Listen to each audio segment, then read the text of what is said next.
झारखंड में एक बार फिर से सीजीएल का मुद्दा गर्म होने लगा है। एक तरफ जहां हेमंत सरकार इस पर सीआईडी जांच का आदेश दे दिया है, तो वहीं दूसरी तरफ छात्र नेता देवेंद्र नाथ महतो अब इसे लेकर आंदोलन पर उतरने वाले हैं। 16 तारीख को जेएसएससी कार्यालय के बाहर झारखंड के तमाम छात्र इकट्ठा होंगे और सीजीएल परीक्षा को रद्द करने का मांग करेंगे। आज देवेंद्र नाथ महतो ने कहा कि सरकार ने जिस तरह से फैसला लिया है, कहीं न कहीं छात्रों का भविष्य के साथ खिलवाड़ कर रही है। उन्होंने आरोप लगाया सरकार पर कि छात्रों का भविष्य बेचने का काम किया है। साथ ही कहा है कि जिस तरह से छात्र लगातार इस सीजीएल परीक्षा को लेकर आंदोलित है, सरकार छात्रों की बात को अनसुनी कर रही है। इसी को लेकर के 16 तारीख को जेएसएससी कार्यालय के बाहर छात्रों का एक महा रैली का आयोजन किया जाएगा और जेएसएससी कार्यालय को घेरने का प्रयास किया जाएगा। तो तमाम मुद्दे पर क्या कुछ कह रहे हैं छात्र नेता देवेंद्र नाथ महतो, चलिए हम आपको सुनाते हैं। समाज के आईना, लोकतंत्र के चौथे स्तंभ, आप तमाम मीडिया बंधु को बहुत बहुत धन्यवाद कि लगातार छात्र के हक अधिकार की आवाज को आप लोग कदम से कदम मिलाकर के जन जन तक पहुंचाने का काम करते हैं।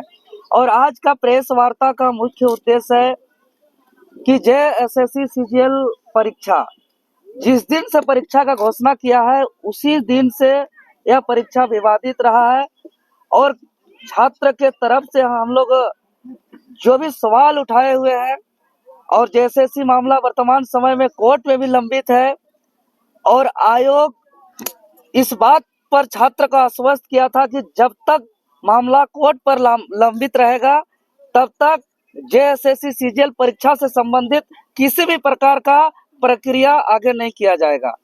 लेकिन नए सरकार बनते ही अच्छे से मंत्रिमंडल का विस्तार ढंग से नहीं होने के बावजूद आनन फानन में प्रक्रिया को आगे बढ़ाते हुए परीक्षा परिणाम जारी किया जाता है, रिजल्ट प्रकाशित किया जाता है।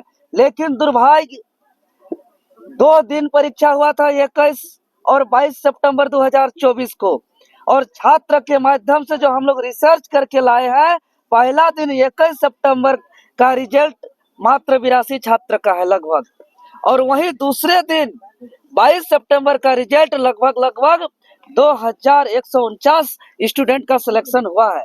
यह हम छात्रों के द्वारा जो रिसर्च किया है, आयोग को पूरा इसका सटीक जानकारी देना चाहिए। और जब जब हम लोग छात्र आयोग जा रहे हैं, किसी भी प्रकार से आयोग हमारे बातों को नहीं सुना जा रहा है। इसीलिए हम लोग इस एग्जाम को रद्द कराने को लेकर के 2 बार इससे पूर्व जेएसएससी कार्यालय जा चुके हैं, लेकिन हमारे बातों को नजरअंदाज करते हुए आगे लगातार जेएसएससी अपना प्रक्रिया को आगे बढ़ा रही है। इसीलिए हम लोग पूरे झारखंड प्रदेश के 5 प्रमंडल के 24 जिलों से हम लोग ने सर्वसहमति से निर्णय लिया है कि आगामी 16 दिसंबर 2024 यानी दिन सोमवार को, जिस दिन से जेएसएससी सीजीएल का डॉक्यूमेंट वेरिफिकेशन है, उसी दिन से हम लोग जेएसएससी कार्यालय में हम लोग सब कोई पहुंच करके संवैधानिक तरीके से अपना धरना प्रदर्शन करेंगे। और इस जेएसएससी सीजीएल एग्जाम जो सेटिंग गेटिंग हुआ है, जिसमें विवाद हुआ है, जिसमें छात्र का भविष्य को बर्बाद किया जा रहा है, जो पिछले 10 सालों से मेहनत किया हुआ यह परीक्षा, जिसमें सारे मेहनत को यह आयोग ने पानी में फेर दिया है, सबका सपना को चकनाचूर कर दिया है, वर्तमान को बर्बाद कर रहा है, भविष्य भी इससे बर्बाद होगा। इसीलिए हम लोग ने निर्णय लिया है कि इसको हर हाल में हम लोग बचाएंगे।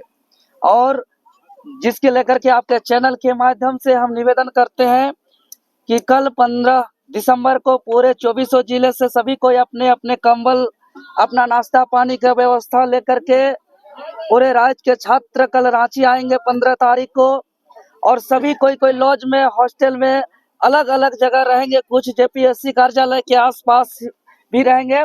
और 16 तारीख को सुबह 8 बजे से ही जेएसएससी कार्यालय के समक्ष आज तक का छात्र का सबसे बड़ा महाजुटान होगा, सबसे बड़ा प्रदर्शन होगा। और हम लोग ने मरता क्या नहीं करता, इस उद्देश्य से हम लोग आर पार की लड़ाई लड़ेंगे और हर हाल में हम लोग डॉक्यूमेंट वेरिफिकेशन जो आयोजन होने वाला है उसको निवेदन करेंगे कि तत्काल स्थगित करें और छात्र के साथ न्याय करते हुए, चूंकि इस बात को सीजीएल में गड़बड़ी की बात को माननीय मुख्यमंत्री महोदय जी भी स्वीकार करते हुए उन्होंने सीआईडी जांच का भी आदेश दिया है। लेकिन हम लोग जांच का बात देखते हैं तो आज जेपीएससी सीबीआई जांच पहला दूसरा जारी है, 15-20 सालों तक जांच जारी रहता है, निर्णय फैसला आता नहीं है, जिससे छात्र का भविष्य उससे बचता नहीं है। इसीलिए जांच चलता रहे, जांच होता रहे, लेकिन तत्काल छात्र का भविष्य को बचाया जाए, इसलिए परीक्षा को रद्द किया जाए। रद्द मतलब रद्द।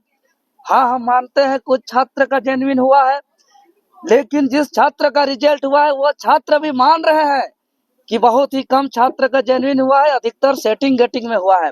ऐसे कोई छात्र है जो अगर हम लोग वीडियो बनाते हैं तो पास किया हुआ छात्र कैमरा पकड़ करके हम लोग का सहयोग करते हैं कि आप लोग वीडियो बनाइए और जारी करिए, इस लड़ाई को लड़िए, आंदोलन करिए। भले हमारा रिजल्ट हुआ है, लेकिन सच में परीक्षा में सेटिंग गेटिंग हुआ है, क्योंकि आज रिजल्ट प्रकाशन हुए इतना दिन बीत गया, लेकिन आज तक कटअफ जारी नहीं हुआ, मार्कशीट को सार्वजनिक नहीं किया गया, और पहला दिन मात्र 82 स्टूडेंट का सिलेक्शन और दूसरा दिन 2149 लगभग स्टूडेंट का सिलेक्शन। इस बात का साबित होता है कि इसमें रिजल्ट में खेला हुआ है, गड़बड़ी हुआ है, सेटिंग गेटिंग हुआ है और पेपर लीक का मामला है, और इसको लेकर के हम लोग आर पार का लड़ाई लड़ेंगे। धारा 163 लगा दिया। यह बात कर रहे हैं महोदय, यह धारा अंग्रेज अपने इस देश को जब आजादी के लिए हमारे महापुरुष हमारे पूर्वज ने लड़ाई लड़ते थे, इस मुल्क को हम आजाद करेंगे, इस मुल्क को हम अंग्रेज की गुलामी से हम लोग आजाद करेंगे। उस वक्त इस सब कानून को हमारे आजादी के आंदोलन को रोकने के लिए लगाया जाता है। आज यही कानून वर्तमान की सरकार, जो छात्र अपना भविष्य की लड़ाई लड़ रहे हैं, जो छात्र अपने हक अधिकार की लड़ाई लड़ रहे हैं, यह दुर्भाग्य है कि इस देश के अंग्रेज जब आजादी के आंदोलनकारियों पर जो कानून लगाया जाता है, वह 24 साल के बिरसा के झारखंड में, निर्मल के झारखंड में, वीर बुद्धू भगत के झारखंड में, शेख भिखारी के झारखंड में आज ऐसे ऐसे कानून को लगाया जा रहा है और संवैधानिक लड़ाई को रोकने का प्रयास किया जा रहा है। आज देख रहे हैं, कल से नामकुम थाना के माध्यम से पूरे झारखंड प्रदेश से जो 31 जनवरी और 30 सितंबर को आंदोलन में जो गए हुए छात्र थे, उन पर एफआईआर जो दर्ज हुए थे उसको वारंट इशू किया गया है। और हमारे छात्र जो निर्दोष पढ़ने लिखने वाले छात्र के घर में 2-2 पुलिस गाड़ी जा रही है उसको अरेस्टिंग करने के लिए। हमारे कई सम्मानित चेहरा को गिरफ्तार कर किया गया है अभी तक। हालांकि उस बात को हम अभी पूर्णतः उजागर नहीं करेंगे, कुछ मामला है, लेकिन अभी लगातार कल के रात तक में, आज तक में हमारे पास सूचना है कि कम से कम 7-8 साथियों के घर 2-2 पुलिस गाड़ी गया हुआ था। लेकिन एक तरफ दिन दहाड़े कोयला का चोरी हो रहा है, बालू का लूट हो रहा है, नौकरी का चोरी हो रहा है, पेपर लीक हो रहा है, नौकरी को खुलेआम बेचा जा रहा है, वहां पे पुलिस प्रशासन और कोई नियम कानून का धारा नहीं रहता है। और दूसरी तरफ जो निहत्थे बेचारे छात्र जो अपना सपना संजोए पिछले 10 सालों से अपना तैयारी कर रहे थे, 8x8 का कमरा में लाइब्रेरी में अपना आंख का रोशनी को भी खोया है, अपना बाल को भी पकाया है, अपना उम्र को भी खोया है, ये सपना देख कर कि हम बड़े होकर बूढ़े माँ बाप का सेवा करेंगे और मेरा जैसा स्थिति हुआ आने वाला पीढ़ी का ऐसा स्थिति नहीं हो। आज उसका सपना को जो है कुटारघात किया जा रहा है, वो अपना बात रखने आ रहे हैं तो उस पर जो है कि कई अरेस्टिंग वारंट इशू कर रहे हैं, तो कभी 144 लगा रहे हैं। तो पूरा आपको बता दें, जेएसएससी कार्यालय को अवैध किला से तब्दील किया जा रहा है। ये कब तक चला जाएगा? लाठी डंडा पुलिस का कानून के हवाले से कितना दिन गलत काम कर सकते हैं, कितना को रोक सकते हैं? जितना हमको दबाया जाएगा झारखंडी छात्र को, उतना ही हम लोग एकजुट होंगे। और जिस तरीके से कानूनी हथकंडा का प्रयोग किया जा रहा है, लगातार हाई लेवल मीटिंग किया जा रहा है मुख्यालय में पुलिस प्रशासन के द्वारा, इससे यही प्रतीत हो रहा है कि यह रिजल्ट में गड़बड़ी है और हमारे बातों को दबाने का प्रयास किया जा रहा है। सवाल ये है कि जब एसएससी आप लोगों से आप एक बात बताइए महोदय, एक छात्र, जब हम बता रहे हैं कि पहला दिन 21 सितंबर को सिर्फ 82 स्टूडेंट का लगभग सिलेक्शन हुआ है और दूसरा दिन 2149 स्टूडेंट का सिलेक्शन हुआ, इतना बड़ा अंतर, बहुत बड़ा अंतर है। इसी से आप बहुत सारा सबूत निकाल सकते हैं। तब इस पर से सवाल क्यों नहीं कर रहे हैं कि रिजल्ट के साथ आप कट ऑफ क्यों जारी नहीं कर रहे हैं? कट ऑफ जारी नहीं करने का मतलब समझ रहे हैं? अब मेरे पास कॉल आ रहा है कि 620, 630, 640 नंबर लाने वाले स्टूडेंट का रोल नंबर आज रिजल्ट में नहीं है, वही 530, 40 नंबर लाने वाले स्टूडेंट का रोल नंबर आज रिजल्ट में है। लेकिन इसका चैलेंज इसलिए नहीं हो पा रहा क्योंकि आज कट ऑफ जारी नहीं है। आज सार्वजनिक मार्कशीट को इसलिए पब्लिश नहीं किया जा रहा है क्योंकि पता चल जाएगा कि सिलेक्टेड स्टूडेंट का मार्क्स क्या है और उसका, और जो रिजल्ट जिसका नहीं आया उसका मार्क्स क्या है, दूध का दूध और पानी का पानी हो जाएगा। इसीलिए जांच का आदेश दिया है मुख्यमंत्री हेमंत सोरेन ने देवेंद्र दा। अरे जांच सीबीआई से चल रहा है, पहला, दूसरा, तीसरा, चौथा जेपीएससी का क्या स्थिति है? जिस नियुक्ति में जिसका सिलेक्शन गलत तरीके से हुआ है, आज सीबीआई उसको साबित भी कर दिया है कि वहाँ गड़बड़ी हुआ था, लेकिन आज उस पर कोई कार्रवाई नहीं हुआ है। आज भी वो नौकरी कर रहे हैं, अब कुछ दिन में वो रिटायर करेंगे। जांच चलता रहता है, जांच चलता रहता है, इन लोग का लूट चलता रहता है। तो ये लोग जो अभी तक सिलसिला बना के रखे हैं कि जांच चलाते रहेंगे और लूट का सिलसिला जारी रखेंगे, अब इसको हम लोग बर्दाश्त नहीं करेंगे। इसलिए परीक्षा को रद्द करें। आज देखिए, आज 90 दिन लगभग होने जा रहा है।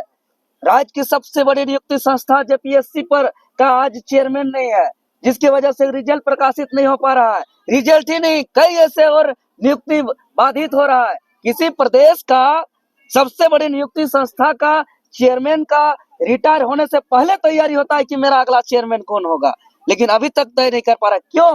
क्योंकि ये लोग खोजते हैं कि कौन ज्यादा सीट सकता है, किस सीट बेच सकता है, किसको हम चेयरमैन बनाएंगे, कि कौन ज्यादा दामों पर सीट को बेच सकता है, कौन ज्यादा सीट को सेटिंग गटिंग कर सकता है, ऐसा चेयरमैन का तलाश में है। इसीलिए वर्तमान सरकार पिछले 3 महीनों से लगभग 90 दिनों से एक चेयरमैन ढूंढ के नहीं निकाल पाया है। वो अबुआ सरकार कहने भर का है, लेकिन हम लोग अबुआ पुत्र है, माटी पुत्र है, ये हम लोग साबित करके दिखा देंगे। और इसमें हम लोग साबित क्या करना है, जो है उसको साबित करने की कोई आवश्यकता नहीं है। अभी दिन है महोदय, तो दिन है तो दिन को साबित करने की आवश्यकता नहीं होता है। जो झूठ होता है, झूठ को आदमी साबित करता है कि झूठ है, विश्वास करिए, ये सही है।